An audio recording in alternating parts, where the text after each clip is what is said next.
Hello guys. Yan, dito kami sa park. Yun pala yung yung makasangalang pwede. Ay, nalala mo yun sa Once Upon a Time? Yung na nabumunga ng pera. Oh yan, ito. Ganyan ang tsura nun eh. Hindi mo kuha na ganyan. Boss lang ganun ba? Dalawang paa ka ganun boss, may ilaw. Ang ano man yung ano, dito tayo mababa. Dito tayo, patay dito.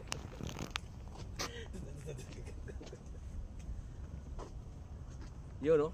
Si Kahit tayong artista eh. Kami yung artista mo rin.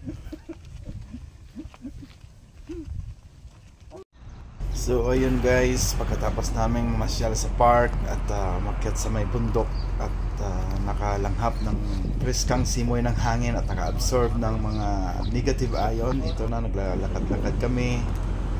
Naghahanap kami niyan ng mapapalitan ng aming pera kasi walang money changers dito. So tanong-tanong kami dito sa mga kabayan natin kung saan pwede magpapalit ng pera, dollars to won.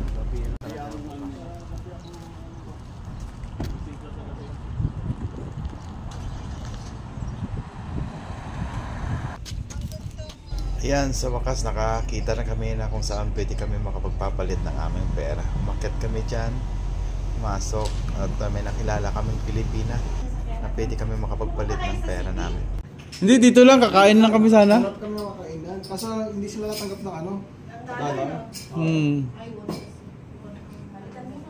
Pwede ang papalit? So ayan guys, after namin makahanap ng mapapalitan na aming pera, dumiretso na kami agad sa Hamida. Saan pwede kami kumain. Order kami ng jampong. Bali 10,000 won po yan. Kung sabihin natin siguro more or less 500 pesos. Pero overloaded siya guys, ang napakasarap. Halos hindi mo maubos-ubos pag mag-isa ka lang kumain ng isang bowl na yan. Mas masarap pa sa Paris ni Diwata.